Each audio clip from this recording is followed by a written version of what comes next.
Thomas Sowell. Continued. Disc 5. Costs are especially elusive in the case of academic institutions because most are producing joint products, including teaching and research. There is no such thing as the average cost of a joint product. There is an average cost of raising a hog, but there is no average cost of producing bacon, which is produced jointly with ham, pork chops, and pig skin. In the academic world, where the same professors, the same libraries, and the same computer facilities are used for producing both teaching and research, any division of their costs between these two activities is arbitrary. There is another sense in which determining the costs of teaching and research is difficult. When the average teaching load at many universities was reduced over the years from 12 semester hours to 6 semester hours, that required the hiring of twice as many faculty members to teach a given number of courses. Although the additional costs might be attributed to teaching in the institution's accounting records, in fact, a key reason for reducing teaching loads has been to provide more time for professors to do more research. Although it is not possible to determine the average cost of a joint product, it can be possible to determine the incremental costs. In other words, when a state legislature appropriates more money to their state university, it is possible to see how much of that additional money goes to teaching and how much to research. Very often, the case is made to the legislature and the public that students deserve a better education. But after the money is appropriated, most of the additional money may go to raise faculty salaries, reduce teaching loads, or finance more research projects. Academic institutions often make the argument that their costs for educating a student are greater than the price they charge as tuition, which some take as a sign of the altruism of a nonprofit institution. But since teaching is one of the joint products of an academic institution, along with research and other ancillary activities, the meaning of such a statement is elusive. No one would take seriously a similar statement by the owner of the New York Yankees if he said that fans who go to Yankee Stadium do not pay the full cost of running a baseball team, and left the inference that his organization was an altruistic institution. The joint products being sold by the club owners include live performances of baseball games at Yankee Stadium, televised broadcasts of those games, the selling of advertising space at the park, and the renting out of Yankee Stadium for other entertainment when the baseball team is not in town and during the off-season. Given the multiple sources of revenue from all these activities, there is no reason at all why fans who buy tickets at the ballpark should cover all the costs of running the organization that fields a baseball team at Yankee Stadium. In addition, the presence of fans in the stands enhances the spectacle for television viewers beyond what it would be if the game were played in a silent and empty ballpark. The spectators are like movie extras, except that, instead of being paid like extras, they are paying to be present. Similarly, there is no reason why students should pay all the costs of all the activities at a university. Yet people take seriously such statements as that by the provost of Stanford University that tuition covers only 58% of the cost of educating a student, even though there is no definitive way of determining how much of the expenditures of Stanford or any other multi-purpose institution can be attributed to the teaching of students. What is clear is that the share of the revenues of state colleges and universities nationwide that comes from tuition has been rising over the years. Tuition was little more than 21% of those revenues in 1981. But was more than 36% of those revenues in 2005. It would be difficult, if not impossible, to make the case that teaching has become a correspondingly larger part of state colleges and state universities' activities or emphases over that same span of time. Meanwhile, state governments' appropriations per student were lower in constant dollars in 2005 than they were back in 1981.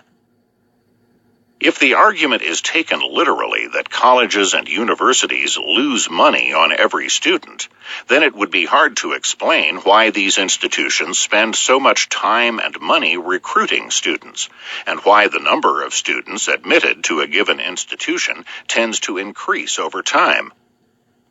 Harvard was more than 200 years old before it graduated a class of as many as 100 students. But these things make sense when taking into account the fact that the incremental costs of adding students may be quite low. Once dormitories, libraries, sports arenas, and other student facilities have been built, the cost of having more students using them can be very modest. Put differently, when a college does not have enough of the students it admitted actually enroll to fill up the dormitories, the empty rooms may not reduce the cost of upkeep as much as the missing students' missing tuitions reduce the college's revenues. Thus, college admissions directors are under great pressure to ensure not only an ample number of applications, but also, because many students apply to multiple colleges, to ensure that a substantial percentage of the students admitted actually enroll, instead of going to one of the other colleges that admitted them. As the Chronicle of Higher Education once put it, as competition for new students grows tougher, college presidents are treating admissions directors like football coaches, firing those who can't put the numbers on the board. This is not the kind of behavior to expect if colleges are in fact losing money on their students. Colleges are at least as anxious to recruit students as the New York Yankees are to get fans to come to Yankee Stadium, even though in both cases the price of admission does not cover all the costs of the organizations. One of the major costs to colleges and universities is faculty tenure. When combined with laws against age discrimination, tenure means virtually a lifetime guarantee of employment, even for those professors who do not keep up with the advances in their respective fields, or who otherwise become less effective as teachers or scholars in their later years. They can usually be replaced only by paying them a substantial sum of money to retire. Short of replacing them, another alternative is to hire someone else to teach the same subjects taught by a professor who has not kept up with the latest developments in his field. Such duplication of courses is, of course, expensive, but it may be the only way that a university with highly rated departments can maintain its high reputation, instead of sending less qualified students out into the world because they were taught by professors whose knowledge lags behind that of professional colleagues elsewhere. While there is little that colleges and universities can do about existing tenured faculty members, nevertheless, after these professors retire or die, the academic institutions that employed them have the option to hire replacements with tenure, or to hire replacements who will not have tenure, nor be appointed to the kinds of positions from which people are in line for tenure, when the up or out decision has to be made. These non-tenure track positions can be as part-time faculty or adjunct instructors or lecturers who may be full-time but whom the college or university has no expectation of making permanent. With the passing years, more and more institutions are hiring increasing numbers of faculty members who do not have tenure or an expectation of tenure. In 1975, 37% of college and university faculty were full-time tenured faculty members, and an additional 20% were full-time faculty members who were on the tenure track.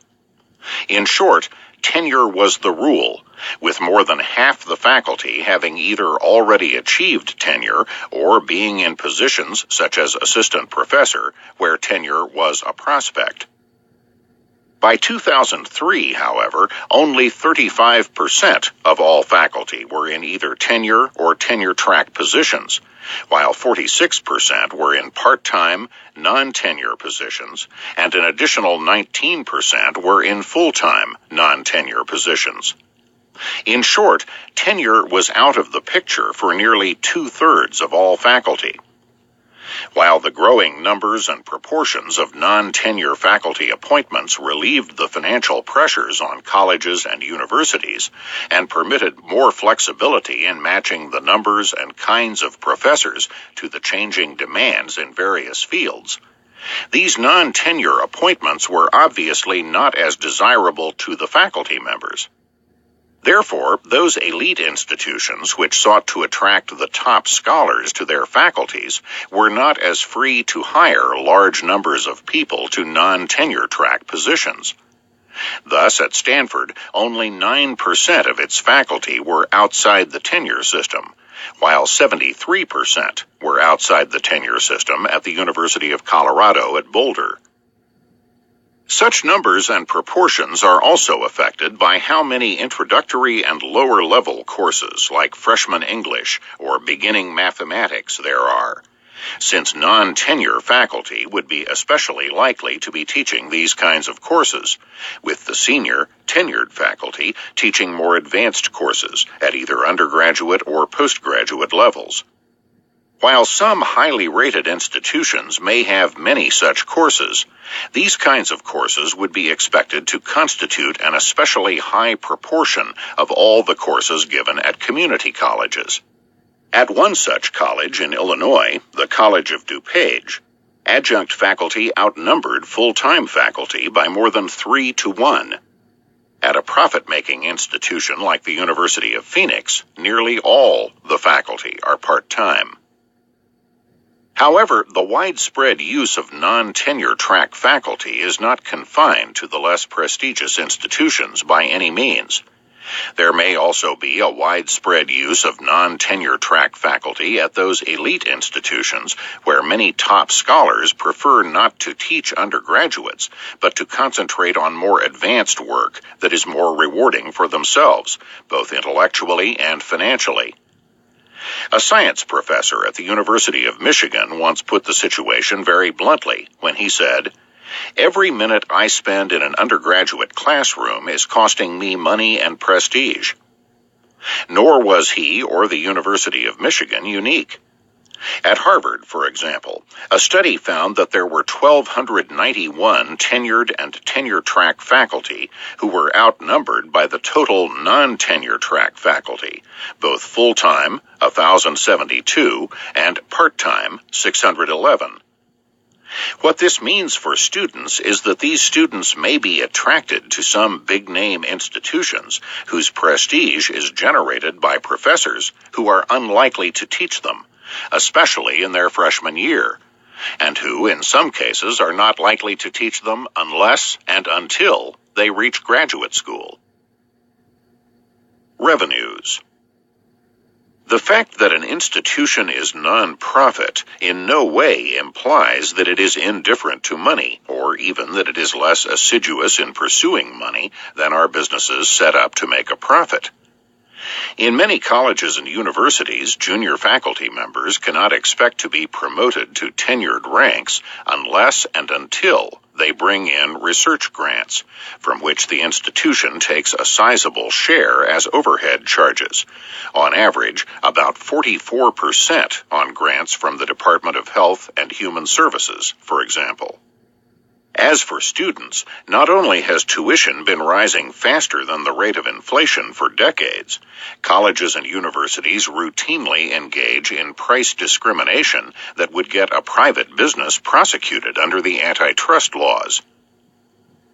While the official tuition is the same for everybody, in many of the more expensive colleges and universities, a majority of the students receive what is called financial aid in the form of discounts from those prices. In private industry, what is called tuition in academia would be called the list price, and giving different discounts according to income would be called charging what the traffic will bear. Moreover, for a period of more than 30 years, leading academic institutions, including the Ivy League colleges, MIT, Amherst, and a dozen other colleges and universities, formed a cartel which met annually to coordinate the net prices that they charged particular students who had applied to more than one of the institutions in this cartel.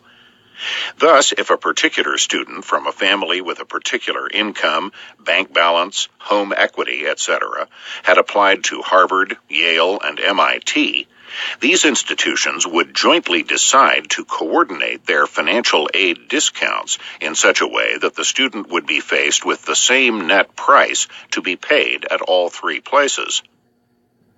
Any business which demanded such detailed financial information from customers before setting a price for its goods or services, and which then colluded with its competitors to set a uniform price to each given customer, would be prosecuted under the antitrust laws, and its executives would face a serious chance of going to jail. But when the U.S. Department of Justice belatedly began investigating this practice among academic institutions in 1989, the institutions involved were allowed to avoid any legal penalties by simply discontinuing the practice in 1991. Yet, if nothing else, this cartel's actions showed that being a non-profit institution does not mean being an institution less assiduous in seeking money. Taxpayers are another source of revenue not overlooked by even private colleges and universities.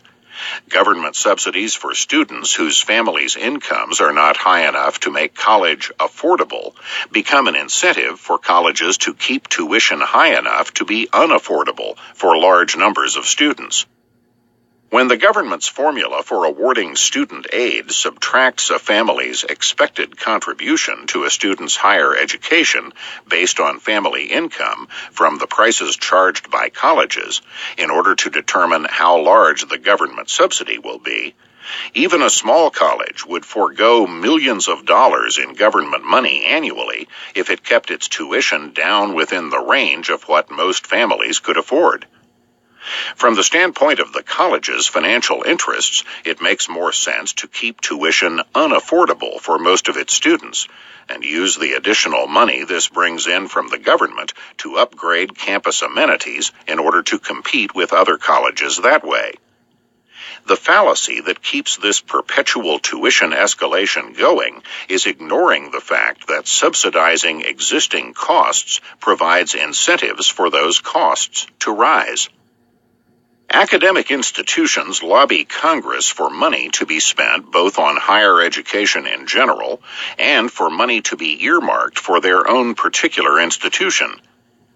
Since money earmarked in legislation for particular institutions are a way of bypassing the peer review process by which federal agencies weigh competing requests of money, such earmarked funds are especially sought by institutions with lesser chances of getting grants on their merits in competition with more prestigious institutions.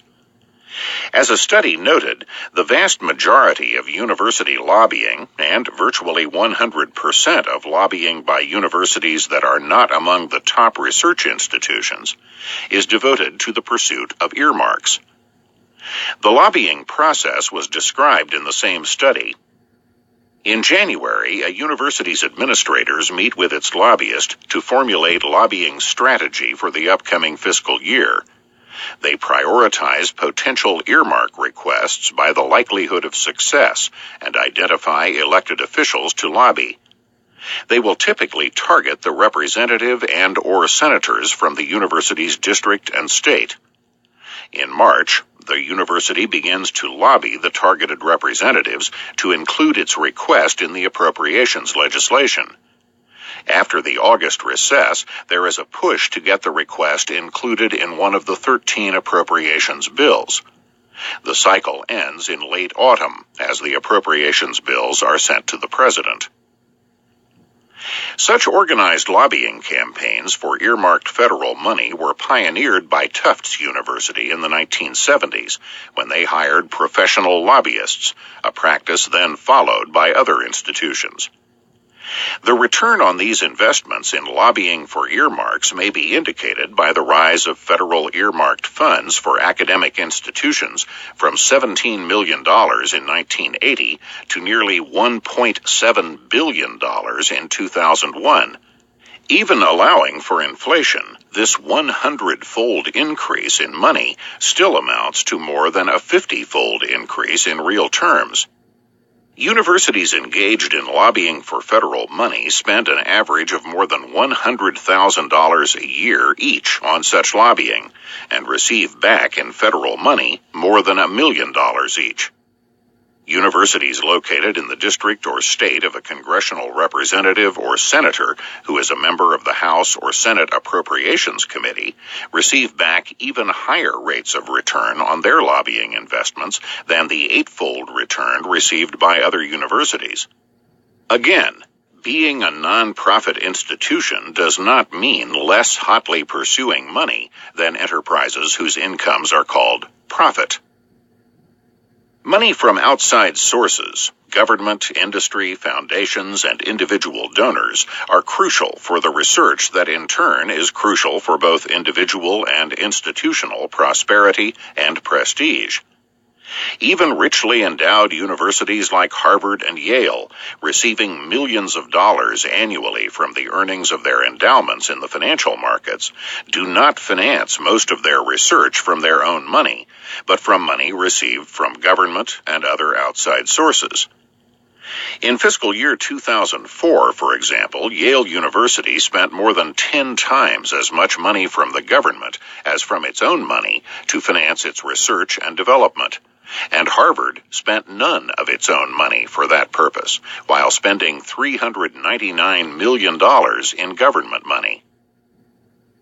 Intercollegiate sports, especially football and basketball, are another source of considerable revenue for some colleges and universities, though this revenue seldom contributes anything toward the educational activities of these institutions. A former president of Yale University summed up the situation succinctly. "I have yet to see the laboratory or library or dormitory built with football or basketball revenues. On the contrary, these and other sports more commonly cost more money than they bring in, even though the top intercollegiate sports can bring in millions of dollars in gate receipts, television rights, and other sources of revenue. In 2006, Ohio State University became the first academic institution to spend more than $100 million on its many athletic programs.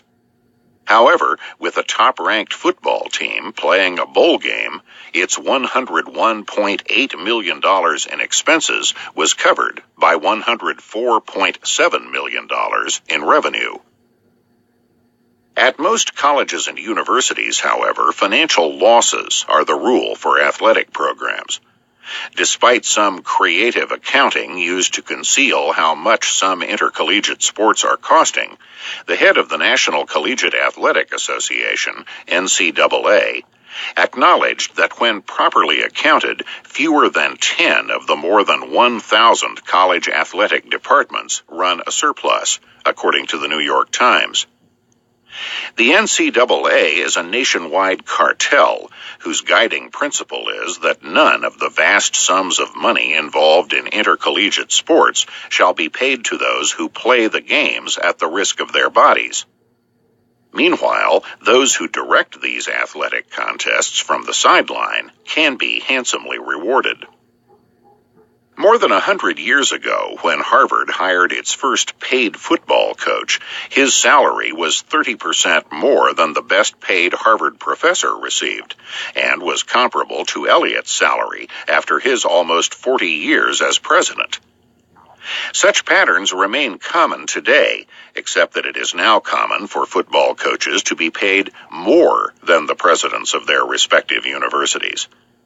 While it is still rare for a university president's total compensation package, salary plus benefits, to be $1 million a year, a number of football coaches have had compensation of more than $1 million a year each, and 10 college coaches have compensation of more than $2 million. None of the presidents of these 10 institutions had an annual compensation of as much as $800,000. Even a college's top recruiters of high school football players can earn more than $200,000 a year, which is more than the average salary of a full professor at Harvard. It may seem strange, if not irrational, for a college or university to be paying a huge salary for someone who is directing an activity which is usually losing money on net balance. But, again, it is necessary to distinguish what is beneficial from the standpoint of the institution as a whole from what is beneficial from the standpoint of those individuals in charge of making particular decisions within that institution. Moreover, short-run economics differs from long-run economics. In the short run, a sports stadium and other athletic facilities have already been built, so the only costs that matter are the incremental costs of maintaining and operating these facilities, which may be a small fraction of the total costs that include the cost of building such facilities. The revenues that a successful sports program can bring in, whether in gate receipts, television rights, bowl game money, etc., may easily exceed the incremental costs of keeping the athletic program alive and successful. On the other hand, if the football or basketball team is a chronic loser in its games, all these sources of revenue may fall drastically and fail to cover even the incremental costs of running an athletic program.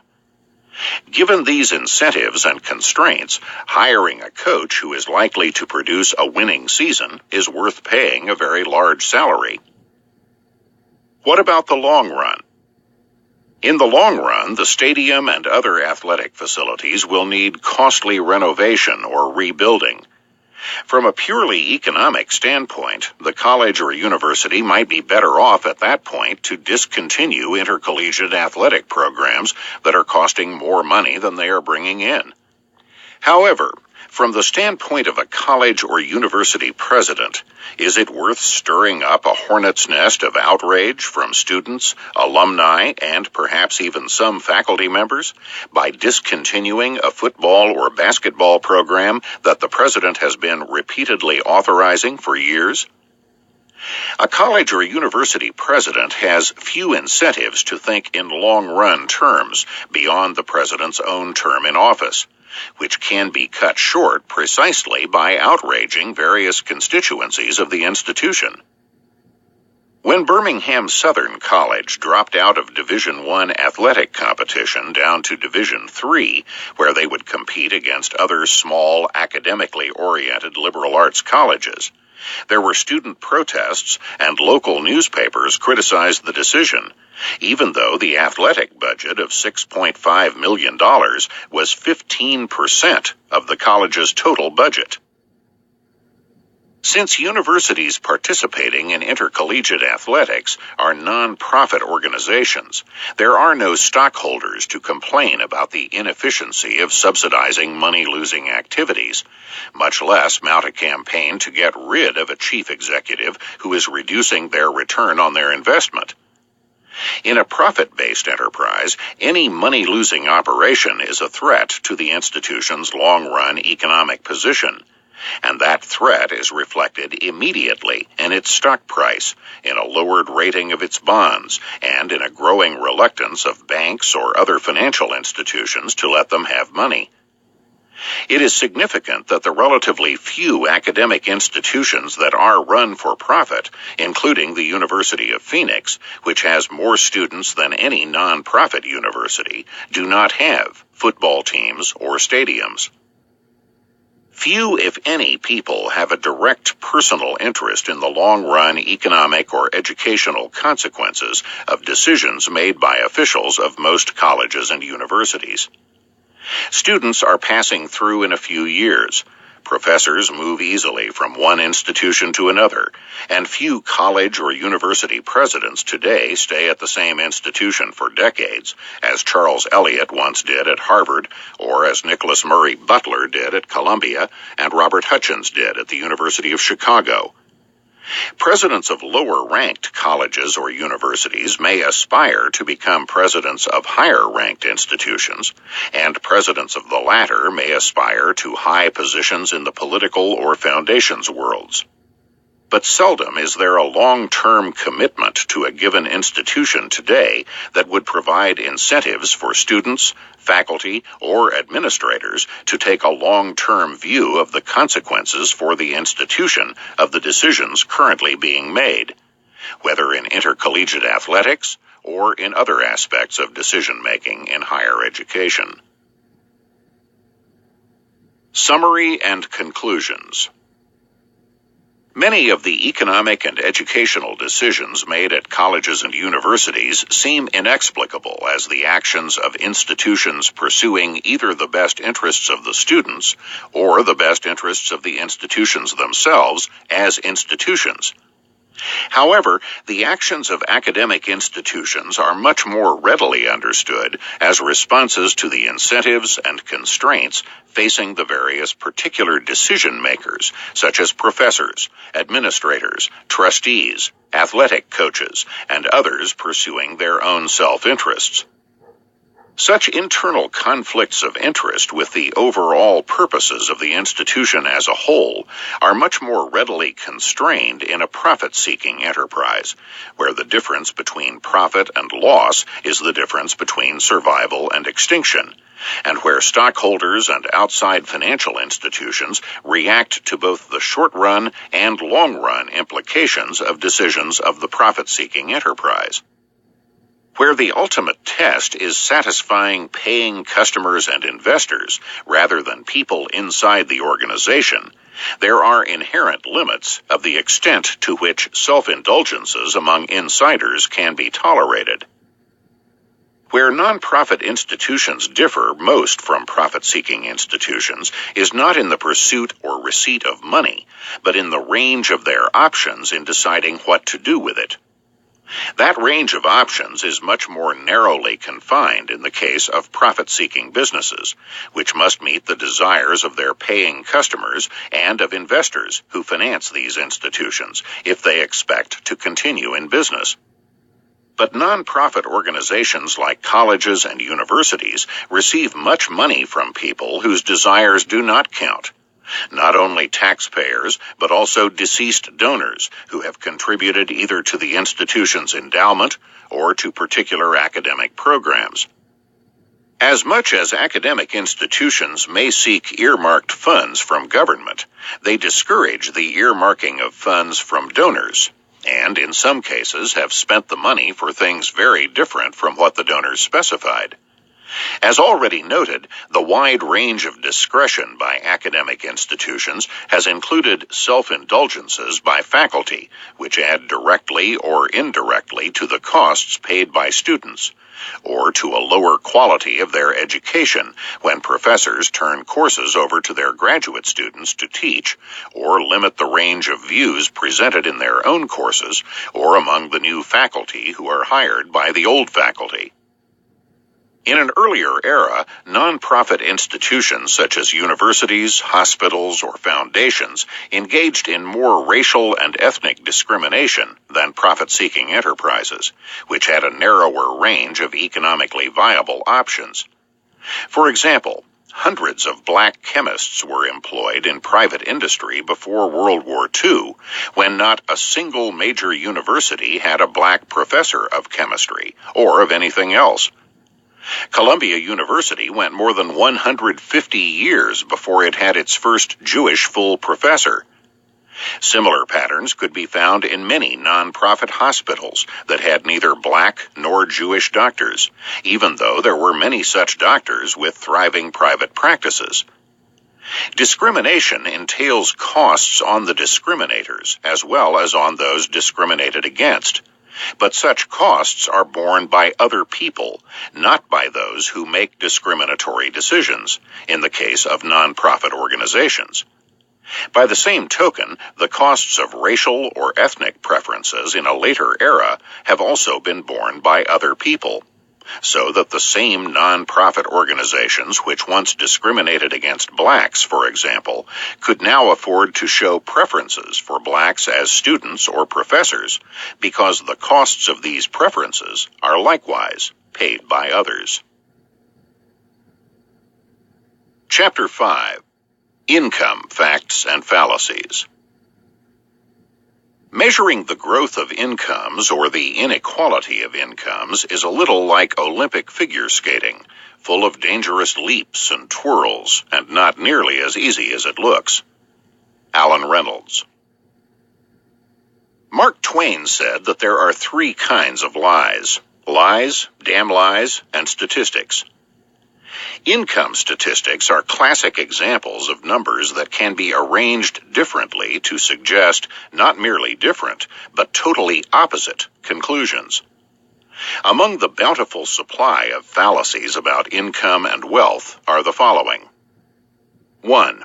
Except for the rich, the incomes of Americans have stagnated for years. 2. The American middle class is growing smaller. 3. Over the years, the poor have been getting poorer. 4. Corporate executives are overpaid at the expense of both stockholders and consumers. There are statistics which can be cited to support each of these propositions, and other statistics, or even the same statistics looked at differently, that can make these propositions collapse like a house of cards. The simplest facts about incomes in the United States are disputed, despite an abundance of statistical data collected by the Bureau of the Census, other government agencies, and a variety of private research enterprises. Nor are the numbers themselves usually in dispute. It is the analyses, or the fallacies, that are at issue. Income stagnation. What might seem to be one of the easiest questions to answer, whether most Americans' incomes have been growing or not, is in fact one of the most hotly disputed. Household income. It has often been claimed that there has been very little change in the average real income of American households over a period of decades. It is an undisputed fact that the average real income, that is, money income adjusted for inflation, of American households rose by only 6% over the entire period from 1969 to 1996. That might well be considered to qualify as stagnation. But it is an equally undisputed fact that the average real income per person in the United States rose by 51% over that very same period. How can both these statistics be true? Because the average number of people per household was declining during those years. The average number of persons per household varies over time, as well as varying from one racial or ethnic group to another at a given time, and varying from one income bracket to another. Income comparisons using household statistics are far less reliable indicators of standards of living than are individual income data, because households vary in size, while an individual always means one person. Studies of what people actually consume, that is, their standard of living, show substantial increases over the years, even among the poor, which is more in keeping with a 51% increase in real per capita income than with a 6% increase in real household income. But household income statistics present golden opportunities for fallacies to flourish, and those opportunities have been seized by many in the media, in politics, and in academia. A Washington Post writer, for example, said, "The incomes of most American households have remained stubbornly flat over the past 3 decades, suggesting that there had been little change in the standard of living." A New York Times writer likewise declared, "The incomes of most American households have failed to gain ground on inflation since 1973. The head of a Washington think tank was quoted in the Christian Science Monitor as declaring, "The economy is growing without raising average living standards." Sometimes such conclusions arise from statistical naivete, but sometimes the inconsistency with which data are cited suggests a bias. Longtime New York Times columnist Tom Wicker, for example, used per capita income statistics when he depicted success for the Lyndon Johnson administration's economic policies, and family income statistics when he depicted failure for the policies of Ronald Reagan and George H.W. Bush.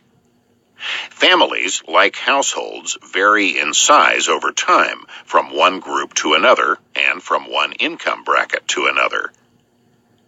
A rising standard of living is itself one of the factors behind reduced household size over time.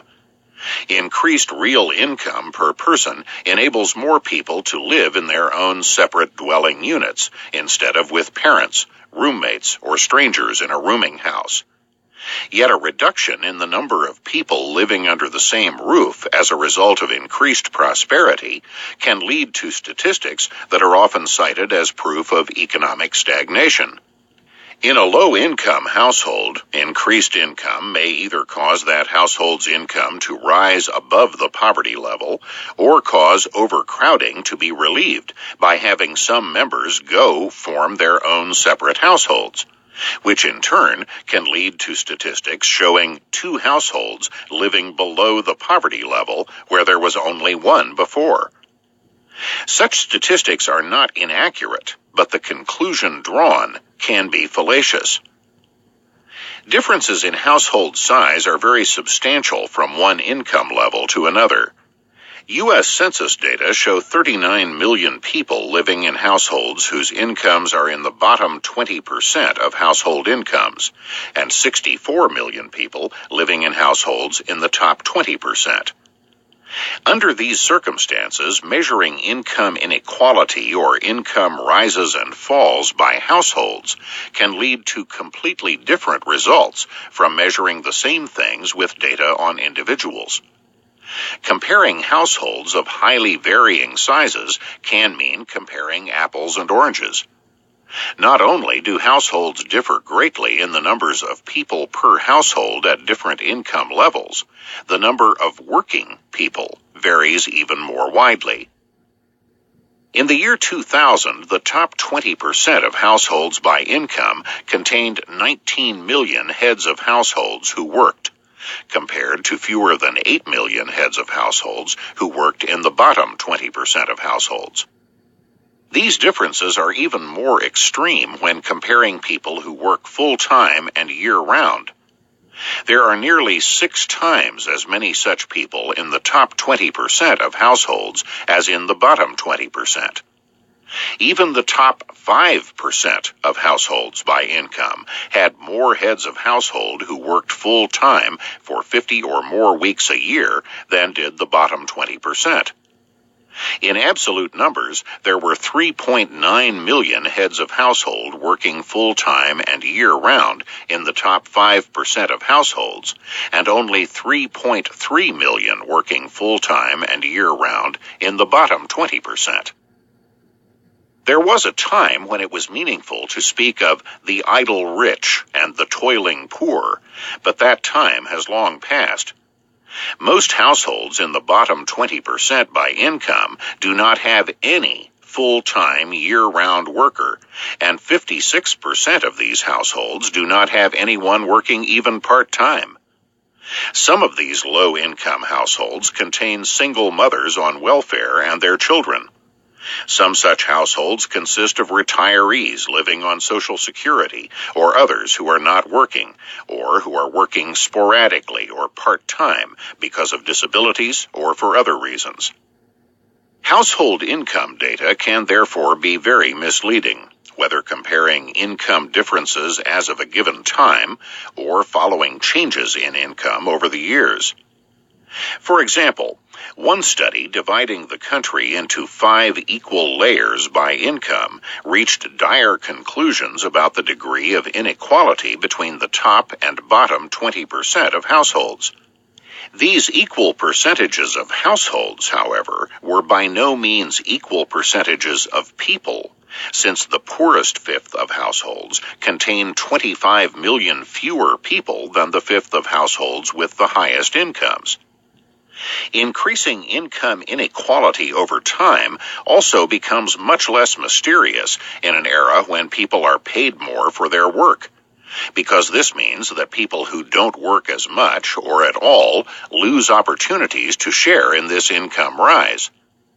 In addition to differences among income brackets in how many heads of household work, there are even larger differences in how many total members of households work. The top 20% of households have 4 times as many workers as the bottom 20%, and more than 5 times as many full-time, year-round workers. No doubt these differences in the number of paychecks per household have something to do with the differences in income, though such facts often get omitted from discussions of income disparities and inequities caused by society. The very possibility that the problem is not in society, but in people who contribute less than others to the economy and are correspondingly less rewarded, is seldom mentioned, much less examined. But not only do households in the bottom 20% contribute less work, they contribute far less skills based on education. While nearly 60% of Americans in the top 20% graduated from college, only 6% of those in the bottom 20% did so. Such glaring facts are often omitted from discussions which center on the presumed failings of society and resolutely ignore facts counter to that vision. Most statistics on income inequality are very misleading in yet another way. These statistics almost invariably leave out money received as transfers from the government in various programs for low-income people, which provide benefits of substantial value for which the recipients pay nothing. Since people in the bottom 20% of income recipients receive more than 2/3 of their income from transfer payments, leaving those cash payments out of the statistics greatly exaggerates their poverty, and leaving out in-kind transfers as well, such as subsidized housing, distorts their situation even more. In 2001, for example, cash and in-kind transfers together accounted for 77.8% of the economic resources of people in the bottom 20%. In other words, the alarming statistics on their incomes so often cited in the media and by politicians count only 22% of the actual economic resources at their disposal. Given such disparities between the economic reality and the alarming statistics, it is much easier to understand such apparent anomalies as the fact that Americans living below the official poverty level spend $1.75 for every dollar of income, as their income is defined in statistical studies. As for stagnation, by 2001, most people defined as poor had possessions once considered part of a middle-class lifestyle. 3/4 of them had air conditioning, which only 1/3 of all Americans had in 1971. 97% had color television, which less than half of all Americans had in 1971. 73% owned a microwave, which less than 1% of Americans owned in 1971, and 98% of the poor had either a video cassette recorder or a DVD player, which no one had in 1971. In addition, 72% of the poor owned a car or truck. Yet the rhetoric of the haves and the have-nots continues, even in a society where it might be more accurate to refer to the haves and the have-lots.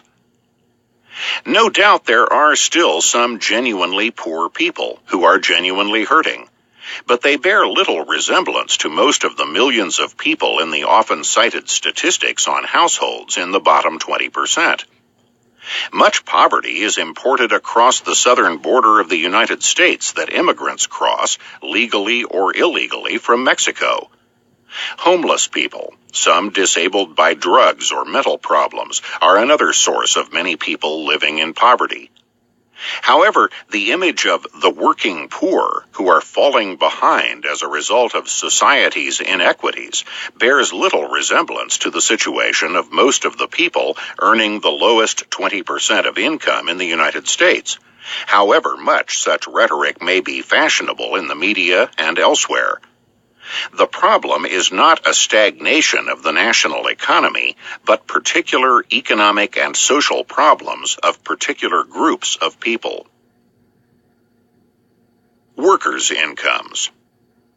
Some people deny that American workers' incomes have risen at all in recent times. Such claims require a careful scrutiny of statistics. Here again, there are heated disputes over very basic facts that are readily documented in statistics. A Washington Post editorial, for example, said that in a quarter of a century, from 1980 to 2004, the wages of the typical worker actually fell slightly. Many others, writing in similarly prominent publications and in books, have repeated similar claims over the years. But economist Alan Reynolds, referring to those very same years, said real consumption per person increased 74%, and others have likewise categorically rejected the claims that workers' incomes have not risen. Such complete contrasts and contradictions have been common on this issue, with both sides citing official statistics. Here, as elsewhere, we cannot simply accept blanket assertions that statistics prove one thing or another, without scrutinizing the definitions used and noting what things have been included and excluded when compiling numbers. In the case of statistics claiming that workers' incomes have not risen significantly or at all over the years, these data exclude the value of job benefits such as health insurance, retirement benefits, and the like, which have been a growing share of employee compensation over the years. Moreover, workers lump together both full-time and part-time employees, and part-timers have been a growing proportion of all workers. Part-time workers receive lower weekly pay than full-time workers, both because they work fewer hours and because they are usually paid less per hour. In short, the weekly earnings of part-time workers drag down the statistical average of workers as a group, even though part-timers' work adds to both national output and to their own families' incomes. It is not that full-time workers are paid less than before, but that more part-time workers' earnings are being averaged in with theirs statistically. Thus, increased prosperity can be represented statistically as stagnating worker compensation, because average weekly pay as of 2003 is very similar to what it was 30 years earlier. The difference is that the average weekly hours have declined over that span of time, due to more part-time workers being included in the statistics, and because more of workers' compensation is now being taken in the form of health insurance, retirement benefits, and the like. Even so, the money income of full-time wage and salary workers increased between 1980 and 2004, and so did real income, either by 13% or 17%, depending on which price index is used. Counting health and retirement benefits, worker compensation rose by nearly a third between 1980 and 2004, even though this still excludes the statistically invisible returns inside IRA and 401k plans. The way real income is computed tends to understate its growth over time. Since real income is simply money income divided by some price index to take account of inflation, everything depends on the accuracy and validity of such indexes. The construction and use of these indexes is by no means an exact science. Many leading economists regard the Consumer Price Index, for example, as inherently, even if unintentionally, exaggerating inflation. To the extent that the price index overestimates inflation, it underestimates real income. The inflationary bias of the Consumer Price Index results from the fact that it counts the prices of a given collection of goods over time, while those goods are themselves changing over time. For example, the price of automobiles is increasing, but so are the features of these automobiles, with today's cars routinely including air conditioning, stereos, and many other features that were once confined to luxury vehicles. Therefore, not all the rise in the price of automobiles is simply inflation. If Chevrolets today contain many features once confined to Cadillacs, the rise in the price of Chevrolets over the years to become similar to the price of Cadillacs in the past is not all inflation. When similar cars cost similar prices, that is not inflation just because the cars had different names in different eras. Another inflationary bias to the Consumer Price Index is that it counts only those things that most people are likely to buy. Reasonable as that might seem, what people will buy obviously depends on the price. So new products that are very expensive do not get included in the index until after their prices come down to a level where most people can afford them, as typically happens over time. So that things like laptop computers and video cassette recorders that were once luxuries of the rich have now become readily affordable to vastly larger numbers of people.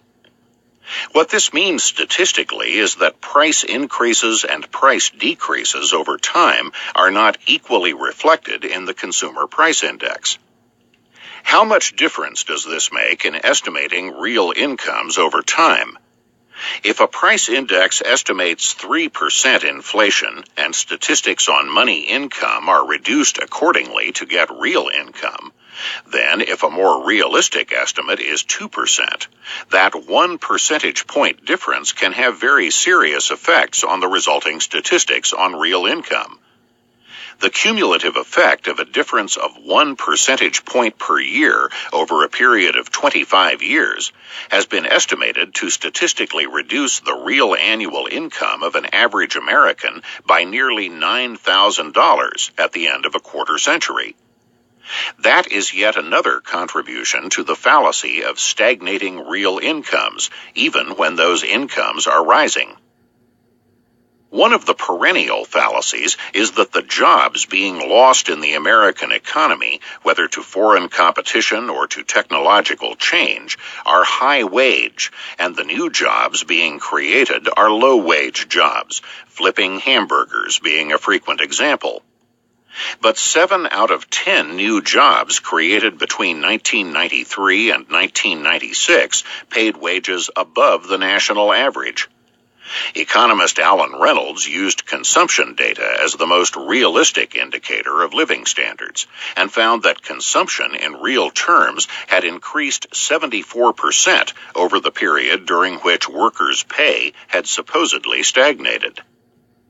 There are other, more technical fallacies involved in generating statistics that are widely cited to support claims that workers' pay has stagnated. But we have already seen enough to get a general idea of what is wrong with those statistics.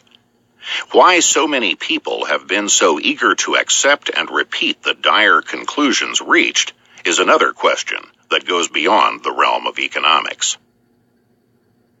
Income inequality. Ultimately, we are concerned with people rather than statistical categories, and especially our concern is with the standard of living of people. Since the affluent and the wealthy can take care of themselves, people of modest or low incomes are a special focus. Obvious as all this might seem, much ingenuity has gone into concocting statistical alarms having little or nothing to do with the standard of living of actual flesh and blood human beings. One widely quoted study, for example, used income tax data to show dramatically growing income inequality among tax units, leaving the impression that there was a similarly sharp increase in income inequality among human beings. Some tax units coincide with individuals, some coincide with married couples, and some coincide with neither, because some of these tax units are businesses. Comparisons among such heterogeneous categories are comparisons of apples and oranges. In some media translations of these studies, these tax units are often referred to loosely as families. But a couple living together and filing separate income tax returns are not two families, and to record their incomes as family incomes means artificially creating two statistical families with half the income of the real family. Tax laws changed significantly during the period when this dramatic increase in statistical inequality occurred, so that some income that had previously been taxed as business income was now being taxed as personal income, particularly at the highest income levels, where business income is an especially large share of total income. In other words, money that would previously not have been counted as personal income among the higher income tax units was now counted, creating the statistical impression that there was a dramatic change in real income among real people, when in fact there was a change in definitions used when compiling statistics. This study mentioned such crucial caveats in a footnote, but that footnote was seldom, if ever, quoted in the many alarming media accounts. Just as income statistics greatly underestimate the economic resources available to people in the lower income brackets, steeply progressive income taxes substantially overestimate the actual economic resources at the disposal of people in the upper income brackets. Most income statistics count income before taxes and leave out both cash transfers and in-kind transfers from the government. Since most of the taxes are paid by people earning above average incomes, and most of the income of people in the lowest income bracket comes from government transfers, income statistics exaggerate the differences in actual standards of living. Disparities between A and B will always be greater if you exaggerate what A has and understate what B has.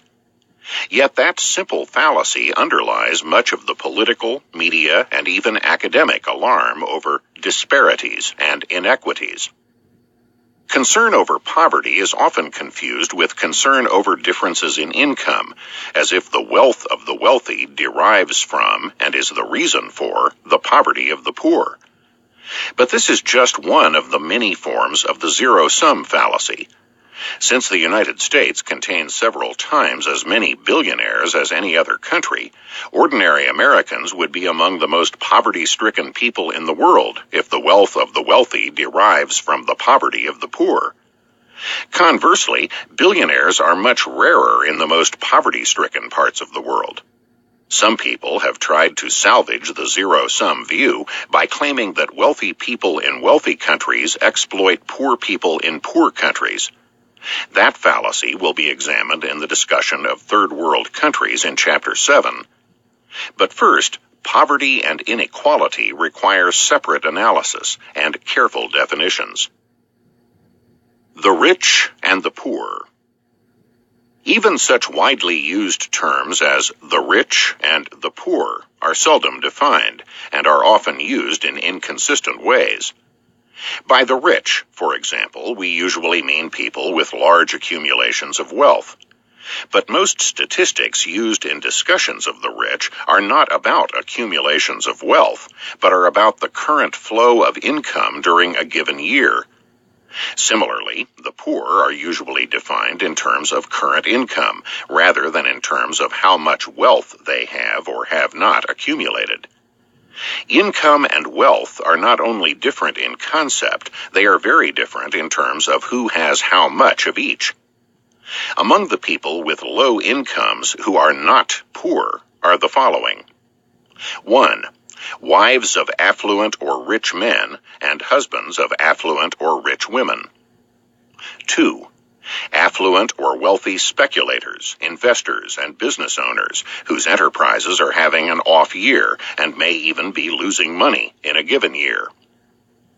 3. People who graduate in the middle of the year from high schools, colleges, or postgraduate institutions, and who therefore earn only 1/2 or less of what they will be earning the following year. 4. Doctors, dentists, and other independent professionals who are just beginning their careers and who have not yet built up a sufficient clientele to pay office and other expenses with enough left over to create an income at all comparable to what they will be making in a few years. 5. Young adults still living in the homes of affluent or wealthy parents rent-free or living elsewhere at their parents' expense while they explore their possibilities, work sporadically or in low-paid entry-level jobs, or as volunteers in philanthropic or political enterprises. 6. Retirees who have no rent to pay or mortgage payments to make because they own their own homes and who have larger assets in general than younger people have, even if the retiree's current income is low. None of these is what most people have in mind when they speak of the poor. But statistics do not distinguish between people whose current incomes are low and people who are genuinely poor, in the sense that they are an enduring class of people whose standards of living will remain low for many years or even for life, because they lack either the income or the wealth to live any better. Similarly, most of the people whose current incomes are in the top 10 or 20% are not rich in the sense of being people who have been in top income and wealth brackets most of their lives. Most income statistics present a snapshot picture as of a given moment, and their results are radically different from those statistics which follow the same given individuals over a period of years.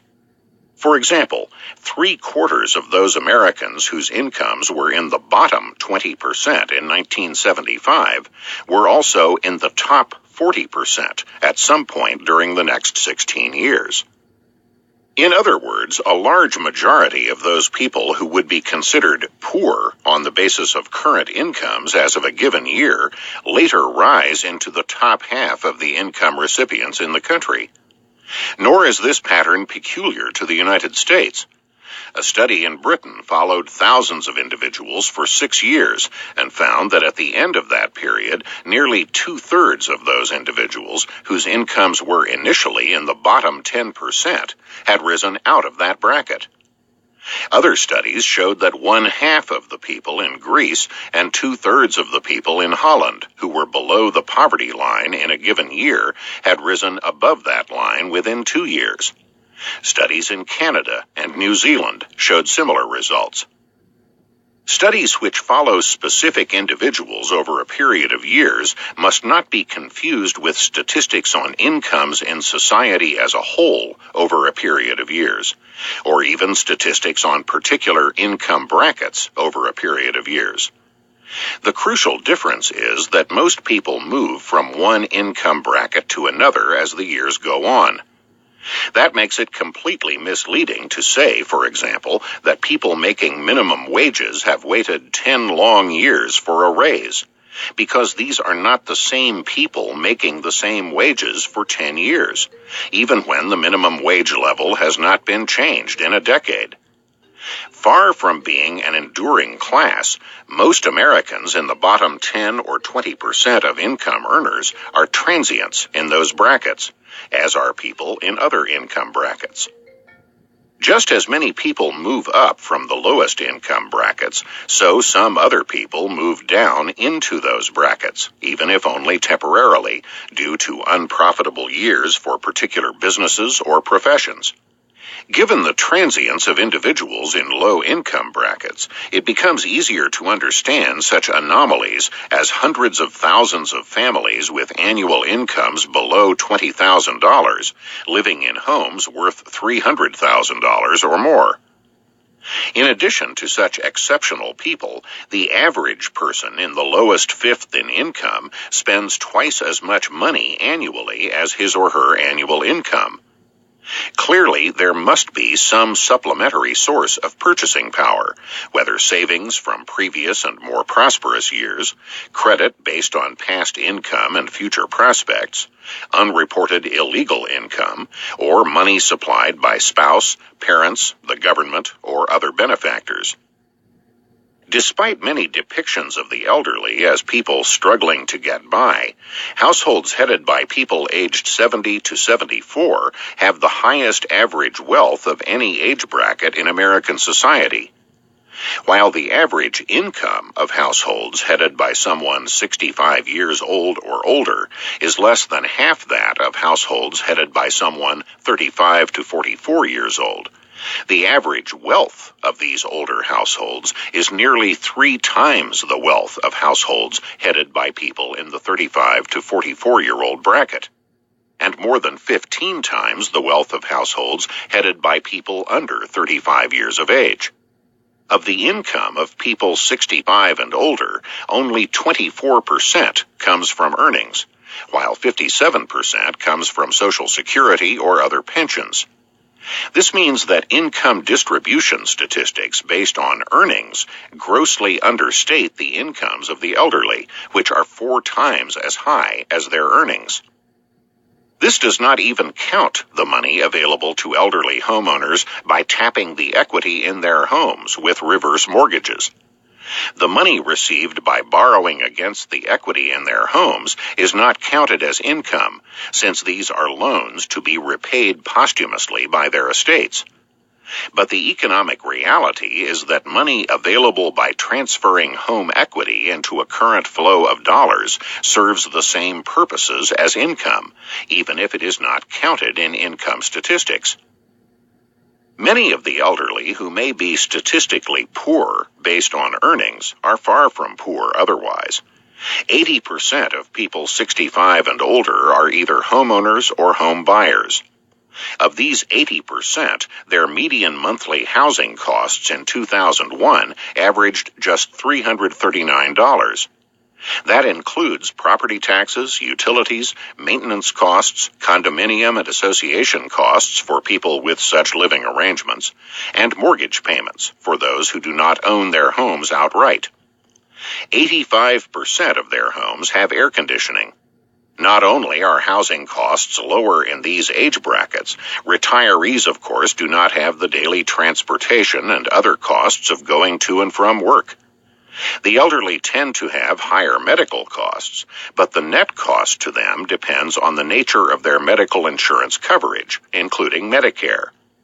Whatever their net costs of living, their economic situation compared to younger groups cannot be determined simply by comparing their average earnings or even average incomes.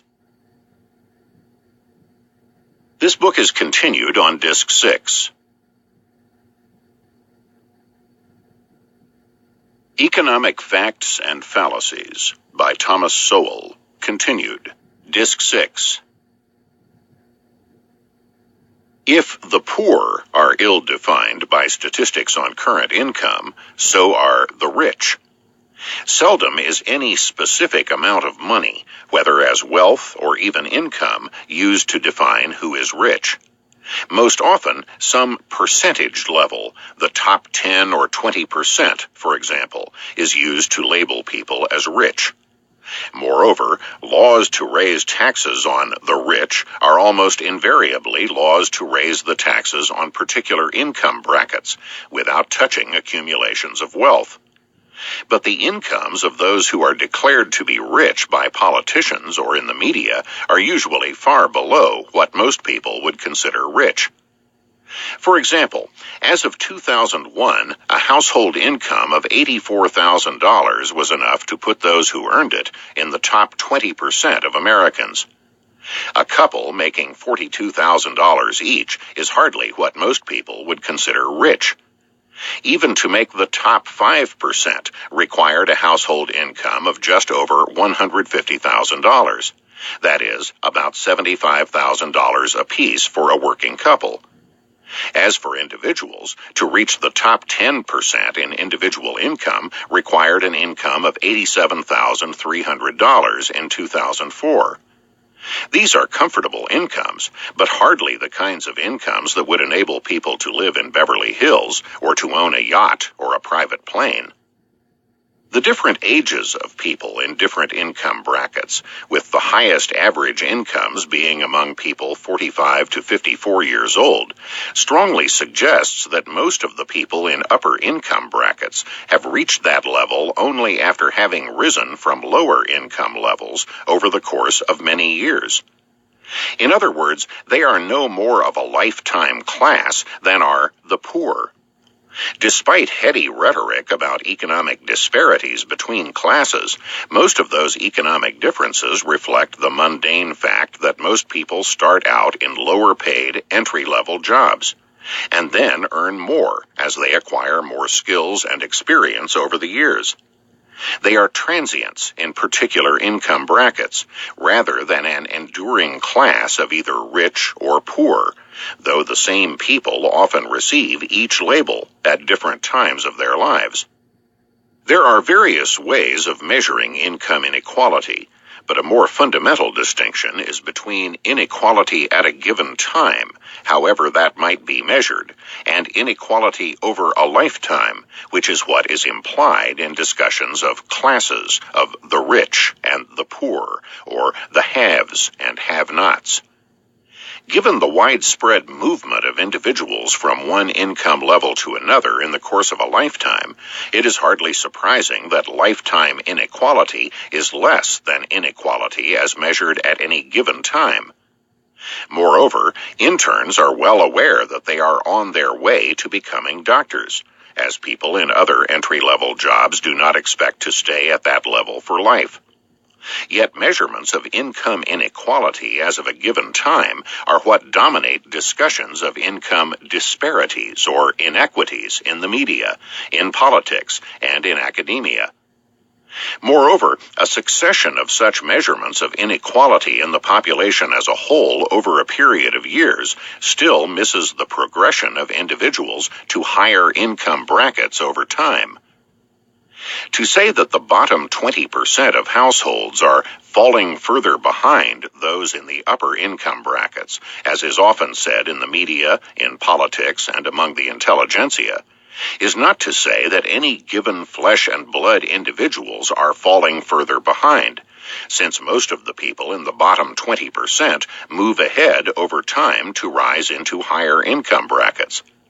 Moreover, even when an abstract statistical category is falling behind other abstract statistical categories, that does not necessarily represent a declining real per capita income, even among those people transiently within that category.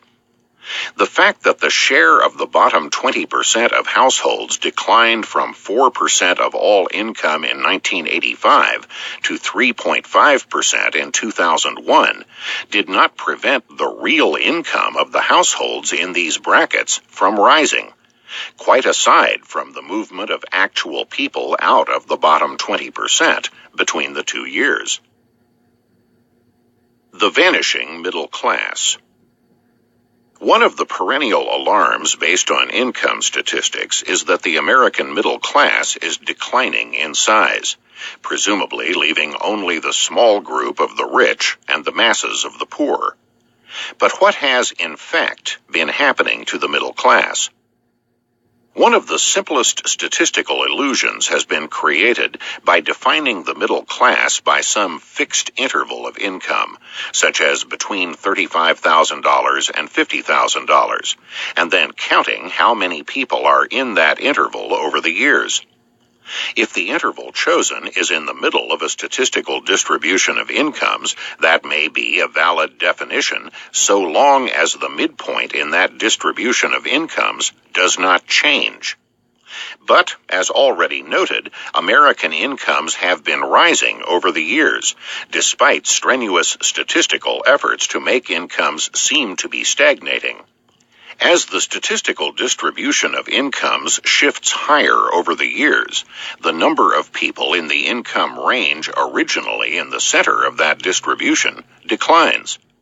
In other words, the number of middle-class people declines when there is a fixed definition of middle class in a country with rising levels of income. This simple situation, a general rise in incomes, has generated large and recurring waves of journalistic and political rhetoric deploring an ominous shrinking of the middle class, implicitly defined as a reduction in the numbers of people between the income levels defined as rich and poor. The fact that there are now fewer people within the fixed income brackets that previously defined the middle class does not mean that the middle class is disappearing when the median income increases. Despite the simplicity of this fallacy, people who should know better, and perhaps do know better, have been depicting this reduction in the number of people within fixed income brackets as something dire. Economist Paul Krugman, for example, has said, "By almost any measure, the middle class is smaller now than it was in 1973. There is now a pervasive sense that the American dream has gone astray, that children can expect to live worse than their parents." The insinuation is that the statistical distribution of incomes has shifted lower, when in fact all the evidence shows that it has shifted higher. For example, over the decades, the percentage of American families with incomes over $75,000 has tripled. Yet Professor Krugman was by no means alone in his depiction of a shrinking middle class. The same theme has been echoed over the years in such prominent publications as the New York Times, the Washington Post, and the Atlantic magazine. Executives' pay. The high pay of corporate executives in general, and of chief executive officers in particular, has attracted much popular, media, and political attention, much more so than the similar or higher pay of professional athletes, movie stars, media celebrities, and others in very high income brackets. While the top 10 corporate executives earned an average of $59 million each in 2004, the top 10 celebrities earned an average of $119 million each that same year, twice as much.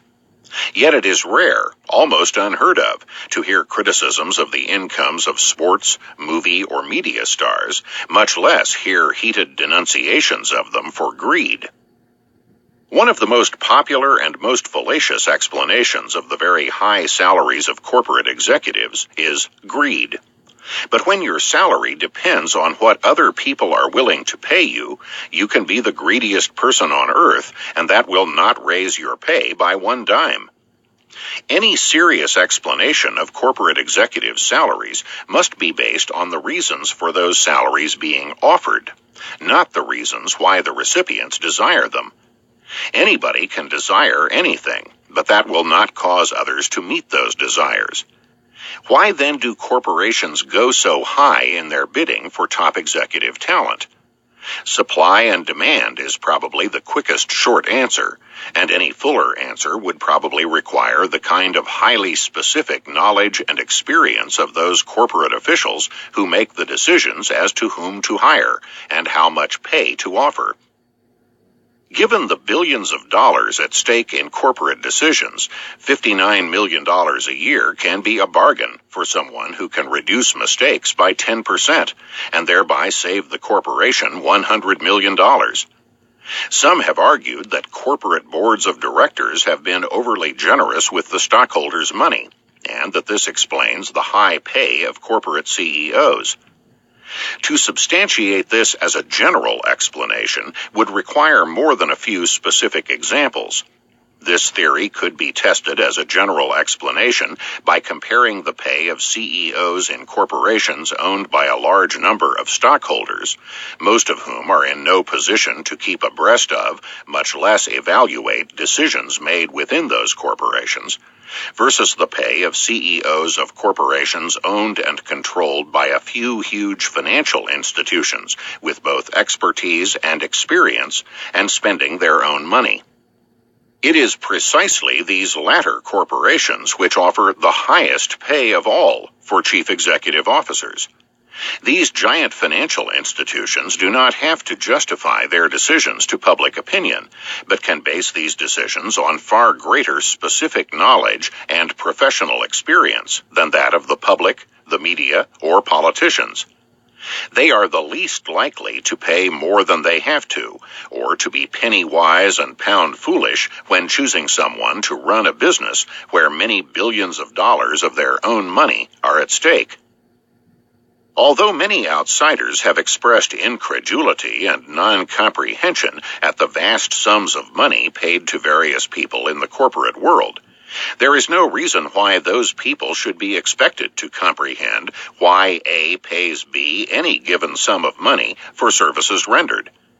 Those services are not rendered to third-party observers, most of whom have neither the expertise nor the specific experience required to put a value on such services. Still less is there any reason why they should have a veto over the decisions of those who do have the expertise and experience to assess the value of the services rendered. For example, the director of the company that publishes the Washington Post assessed the recommendations of one member of his board of directors this way. Mr. Buffett's recommendations to management have been worth, no question, billions. It is very doubtful whether Mr. Buffett's compensation from the Washington Post company alone runs into billions of dollars, but it may well run into enough millions to cause third-party onlookers to exclaim their incredulity and perhaps moral outrage. The source of moral outrage over corporate compensation is by no means obvious. If it is based on a belief that individuals are overpaid for their contribution to the corporation, then there would be even more outrage toward people who receive hundreds of millions of dollars for doing nothing at all, since they simply inherited money. Yet inheritors of fortunes are seldom resented, much less denounced, the way corporate CEOs are. 3 heirs to the Rockefeller fortune, for example, have been elected as popular governors of 3 states. 2 things seem especially to anger critics of high corporate executive salaries. 1, the belief that their high compensation comes at the expense of consumers, stockholders, and/or employees. And 2, the multi-million-dollar severance pay package often given to executives who have clearly failed. But, like anybody who is hired anywhere, whether in a high or low position, a corporate CEO is hired precisely because the benefits that CEO is expected to confer on the employer exceed what the employer offers to pay. If, for example, a $59 million a year CEO saves the corporation $100 million as expected, then the stockholders have lost nothing and are in fact better off by $41 million. Neither have the consumers nor the employees lost anything. Like most economic transactions, the hiring of a corporate CEO is not a zero-sum transaction. It is intended to make both parties better off. It would be immediately obvious why the zero-sum view is wrong if someone suggested that money paid to George C. Scott for playing in the movie Patton was a loss to stockholders, moviegoers, or to lower-level employees who performed simple tasks during the making of the movie. Only if we believe that Patton would have made just as much money without George C. Scott can his pay be regarded as a deduction from the money otherwise available to stockholders, moviegoers, and other people employed making the movie. Much has been made of the fact that corporate executives make many times the pay of ordinary workers under them, the number varying according to who is making the claim. But no one would bother to figure out how many times larger George C. Scott's pay was than that of movie extras or people who handled lights or carried film during the production of Patton. The most puzzling and most galling aspect of corporate executives' compensation for many people are the multi-million-dollar severance payments, the golden parachutes paid to CEOs who are clearly being gotten rid of because they failed. Since human beings are going to make mistakes, whether hiring an entry-level, unskilled employee or a corporate CEO, the question is, what options are available when it becomes clear that the CEO is a failure and a liability? Speed may be the most important consideration when someone is making decisions which may be losing millions or even billions of dollars. Getting that CEO out the door as soon as possible without either internal battles within the corporation or lawsuits in the courts may be well worth many millions of dollars. This is not a unique situation, even if the sums of money involved are larger in a multi-billion-dollar corporation than in other situations that people are more familiar with. Aging university professors who have not kept up with recent developments in their fields may be offered a lucrative early retirement package in order to replace such professors with people who have mastered the latest advances. Similarly, many a married person has paid very substantial sums of money to get a divorce, perhaps larger in proportion to income compared to what a corporation pays to bring a bad relationship to an end. In this and other situations, putting an end to a relationship may be just as valuable or even more valuable than the initial beginning of the relationship once seemed. As with the original hiring decision, neither stockholders nor consumers nor other employees are worse off for the payment of a large severance package, if that cuts losses that would be even bigger if the failed CEO stayed on. Nor need the original hiring decision have been mistaken when it was made. Times change and individuals change over the years, so that a CEO who was perfect for the circumstances that existed at the time of hiring may be out of touch with very different conditions that evolve in later years. When Sewell Avery was head of U.S. Gypsum from 1905 to 1931, and then head of the Montgomery Ward retail store chain after 1931, he was regarded as one of the premier business leaders in the country. However, during his later years, when conditions in retailing became quite different, there were complaints about his leadership of Montgomery Ward, and bitter internal struggles to try to get rid of him.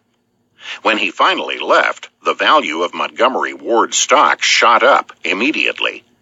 It might well have been a bargain for the stockholders, the customers, and the employees to have paid Avery enough to get him to leave earlier, since a badly run company hurts all of these people.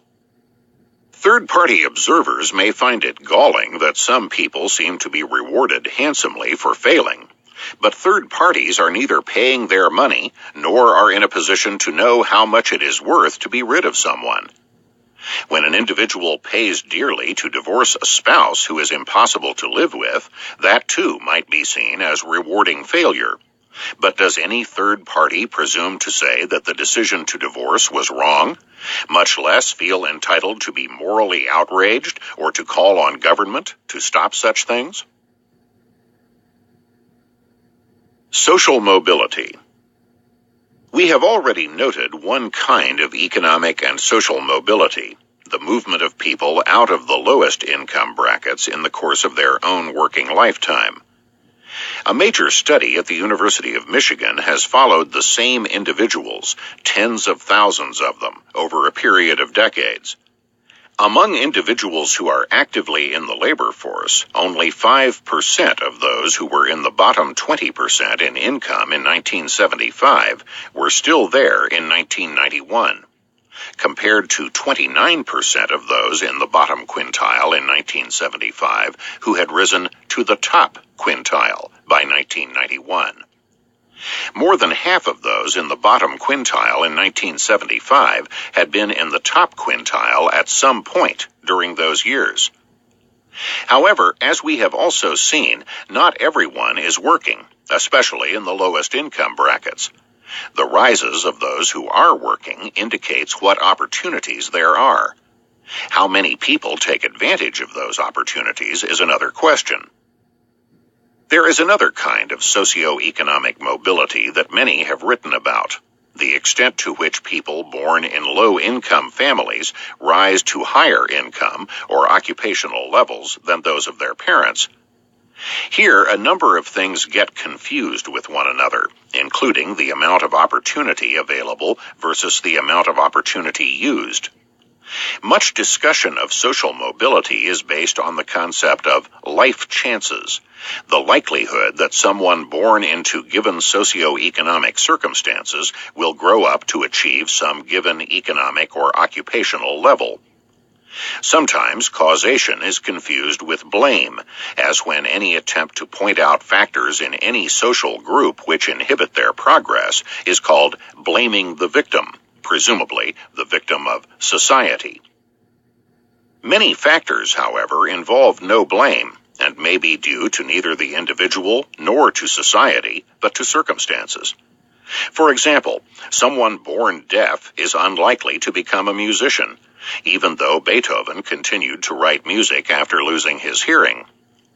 Physical or mental handicaps beyond the individual's control may reduce the likelihood of utilizing various opportunities that are otherwise available in a given society.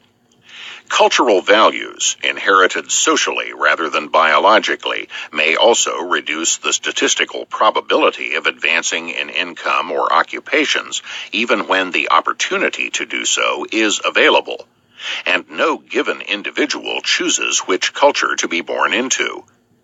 Even sophisticated statistical analyses of probabilities of people from various groups achieving various income or occupational levels often equate low probabilities with high barriers created by others.